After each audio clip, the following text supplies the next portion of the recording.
اعوذ باللہ من الشیطان الرجیم بسم اللہ الرحمن الرحیم یا صاحب الجمال و یا سید البشر من وجهک المنیر لقد نفر القمر لا يمكن الثناء كما كان حقه بعد از خدا بزرگ توئی قصہ مختصر جزا اللہ عنا سیدنا و مولانا محمد صلی اللہ علیہ وآلہ وسلم ما هو اہلہ یا رب لک الحمد کما ینبغی لجلال وجهک وعظیم سلطانک رب اشرح لی صدری ویسر لی امری واحلل عقدۃ من لسانی یفقہوا قولی رب زدنی علما رب زدنی علما رب زدنی علما۔ السلام علیکم ورحمۃ اللہ وبرکاتہ۔ میں حافظہ افرا جاوید اسلام آپ سب لوگوں سے مخاطب ہوں۔ اپنے یوٹیوب چینل انفینٹ اسلام میں آپ سب لوگوں کو خوش آمدید کہتی ہوں۔ امید کرتی ہوں آپ سب لوگ خیریت سے ہوں گے، زندگی پرسکون، پر اطمینان اور ایمان بالخیر گزر رہی ہوگی۔ سورۃ البقرہ اردو ترجمہ اور تفسیر، اس کی آیت نمبر 247 تک ہم گزشتہ اسباق میں پڑھ چکے۔ آج کے سبق میں ہم سورۃ البقرہ کی آیت نمبر 248 سے باقاعدہ آغاز کریں گے، جس کا ترجمہ کچھ اس طرح سے ہے: اور ان سے ان کے نبی نے فرمایا، اس کی بادشاہی کی نشانی یہ ہے کہ تمہارے پاس وہ تابوت آ جائے گا جس میں تمہارے رب کی طرف سے دلوں کا چین ہے، اور معزز موسیٰ اور معزز ہارون کی چھوڑی ہوئی چیزوں کا بقیہ ہے۔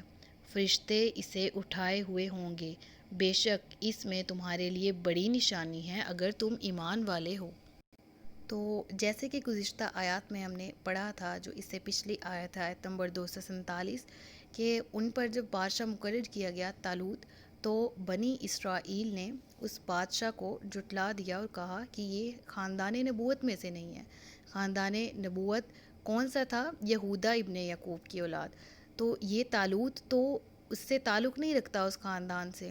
اور یہ ویسے بنیامین بن حضرت یعقوب علیہ الصلوۃ والسلام کے اولاد سے تھا طالوت۔ لیکن جیسا کہ ہم گزشتہ اسباق میں پڑھتے آ رہے ہیں کہ جو نبوت رکھی گئی تھی وہ لاوی بن یعقوب کی اولاد میں رکھی گئی تھی، اور جو سلطنت تھی وہ خاندان یہودا ابن یعقوب کی اولاد میں رکھی گئی تھی۔ تو بنی اسرائیل نے انکار کرنا شروع کر دیا کہ یہ شاہی خاندان سے نہیں ہے، تو ہمیں جو بادشاہ چاہیے وہ شاہی خاندان سے ہی ہونا چاہیے، یا ہمیں کوئی نشانی دکھائیں جس سے ثابت ہو کہ یہ بادشاہ ہی ہے اور یہ اس کا اہل ہے کہ ہم اس کے ساتھ مل کے جنگ کریں اور جالوت سے چھٹکارا حاصل کریں، اور اس ظلم اور بربریت سے ہمارا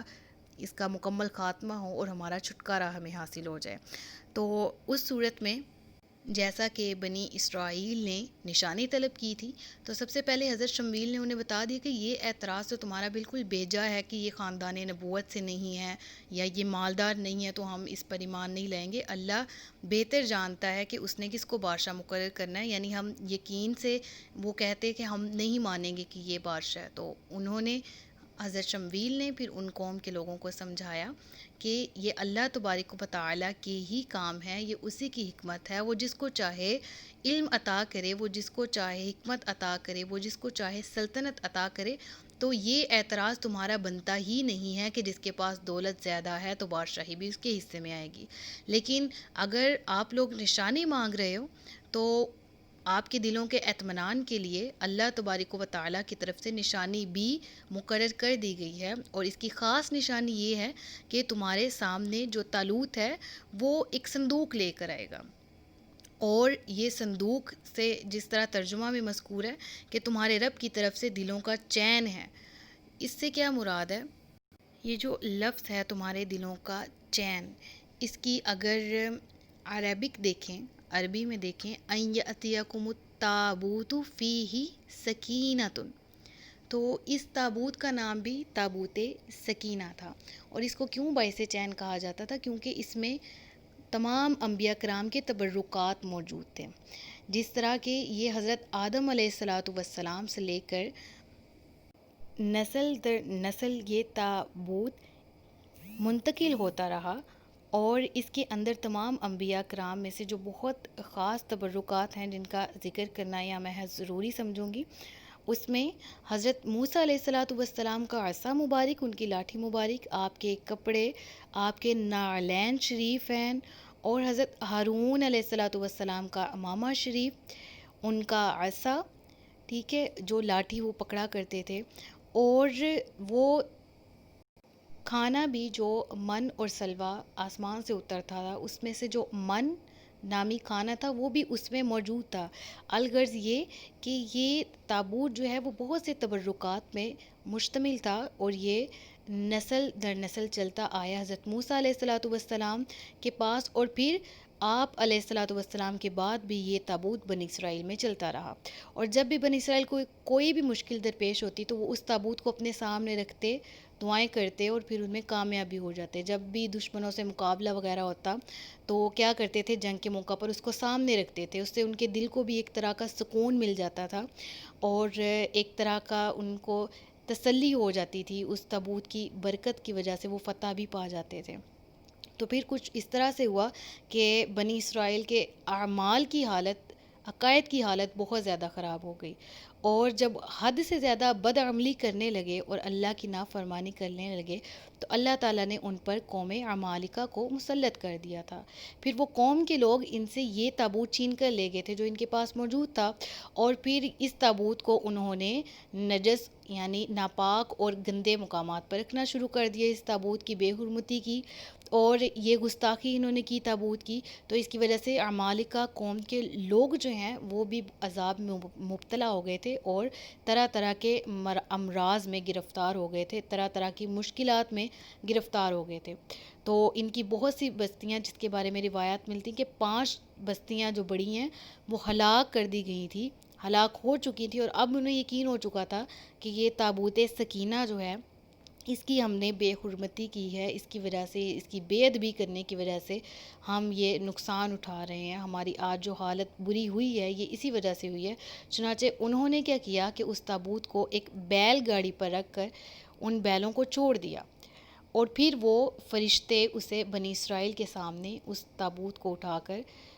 جو فرشتے ہیں وہ بنی اسرائیل کے سامنے طالوت کے پاس لے آئے۔ تو اور چونکہ اس تابوت کا آنا بنی اسرائیل کے لیے واقعی ایک بہت بڑی نشانی تھا، اور سب سے بڑھ کر وہ طالوت کے پاس آ جانا، وہ تابوت جو کہ وہ کھو چکے تھے، اس کے آنے کے کوئی آثار ہی نہیں تھے، تو اب وہ تالوت جو فرشتے، وہ تابوت جو فرشتے طالوت کے پاس لے کر آئے تھے، تو یہ واقعی بہت بڑی نشانی تھی۔ تو جب بنی اسرائیل نے یہ دیکھا کہ وہ تابوت جو ہے وہ طالوت نامی بادشاہ کے ہاتھ میں آ چکا ہے، اس کے سامنے ہے، تو اب بنی اسرائیل کے لوگ مان گئے اور اس کو بادشاہ تسلیم کر لیا،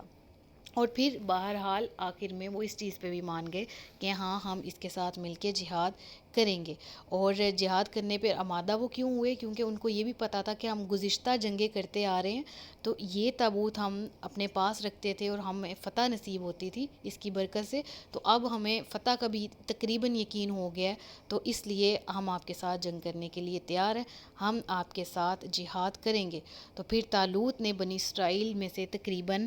70,000 نوجوانوں کو چوز کیا، منتخب کیا، اور جہاد کے لیے تیار کیا۔ اور یاد رہے کہ ان لوگوں میں حضرت داؤد علیہ الصلوۃ والسلام جو کہ اللہ کے نبی ہیں وہ بھی موجود تھے۔ تو اس آیت میں جس چیز کا ذکر تھا، ایک دفعہ آیت کا ترجمہ دوبارہ پڑھ لیتے ہیں تاکہ اگر آپ کو ابھی بھی کوئی کنفیوژن ہے تو آپ کی کلیئر ہو جائیں انشاءاللہ عز و جل۔ تو دوبارہ سے ترجمہ پڑھتے ہیں، اور انشاءاللہ مجھے امید ہے کہ اب ترجمہ جب پڑھوں گی تو آپ کو پورا واقعہ آپ سن چکے ہیں تو سمجھ آ جائے گی۔ اور ان سے ان کے نبی نے فرمایا، اس کی بادشاہی کی نشانی یہ ہے کہ تمہارے پاس وہ تابوت آ جائے گا جس میں تمہارے رب کی طرف سے دلوں کا چین ہے، اور معزز موسیٰ اور معزز ہارون کی چھوڑی ہوئی چیزوں کا بقیہ ہے۔ فرشتے اسے اٹھائے ہوئے ہوں گے، بے شک اس میں تمہارے رب کے لیے بڑی نشانی ہے اگر تم ایمان والے ہو۔ تو اس آیت سے ہم نے کیا سیکھا؟ ہم نے سیکھا کہ اللہ تبارک و تعالیٰ کے حکم کے آگے اپنے فیصلے پیش کرنا، اپنے اندازے لگانا، اپنے تکے لگانا کہ ایسے نہیں ہونا چاہیے تھا، ایسے ہو جاتا، ایسے ہے تو ایسے مشکل ہے، ایسے اس کے بجائے ہم پر یہ حکم ہوتا وغیرہ، تو یہ سب کام ناجائز ہیں۔ اور اگر ہم نعوذ باللہ اللہ کے احکامات کو نہیں مانتے یا صحیح نہیں جانتے دل سے، تو پھر تو ایمان والے ہی نہیں ہیں۔ تو اللہ تبارک و تعالیٰ کے حکم کے آگے اپنا سر جھکا دینا چاہیے۔ پھر دوسرے نمبر پہ ہم نے اس سے یہ بھی سیکھا ہے کہ اللہ تبارک و تعالیٰ کی طرف سے جو انبیاء کرام علیہم الصلاۃ والسلام کی جو چیزیں ہیں وہ جس جگہ پر بھی موجود ہیں وہ جگہ برکت والی ہے، جس طرح نبی پاک صلی اللہ علیہ وآلہ وسلم کے تبرکات جس جگہ موجود ہیں، انبیاء کرام علیہ الصلوۃ والسلام کے، تو جس چیز جو نبیوں کا ادب کرتا ہے، ان سے منسلک، ان سے منسوب چیزوں کا ادب کرتا ہے،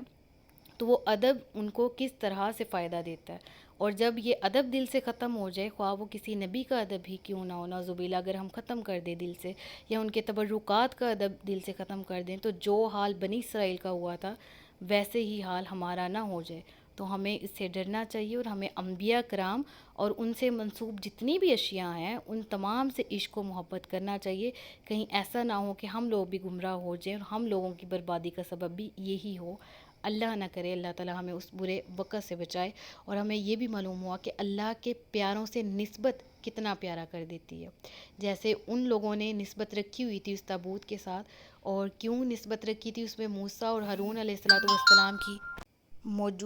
چیزیں موجود تھیں،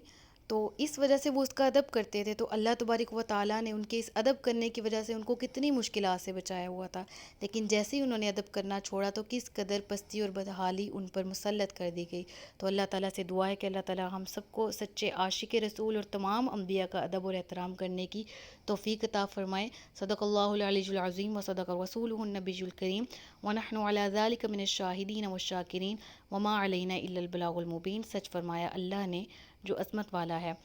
اللہ تعالیٰ سے دعا ہے کہ میرے پڑھانے میں جو کوئی غلطی یا کوتاہی ہو گئی ہو، اللہ مجھے معاف فرمائے، ہم سب کو علم نافع بالخیر عطا فرمائے، زندگی اور موت ایمان پر ہماری ہو، اور اللہ تعالیٰ ہم سب کو نبی پاک صلی اللہ علیہ وآلہ وسلم کا خالص عشق عطا فرمائے۔ مجھے دعاؤں میں یاد رکھیے گا، اپنا خیال رکھیے گا، اپنے سے زیادہ دوسروں کا۔ تاجدار ختم نبوت زندہ باد، پاکستان ہمیشہ زندہ باد۔ السلام علیکم ورحمۃ اللہ وبرکاتہ۔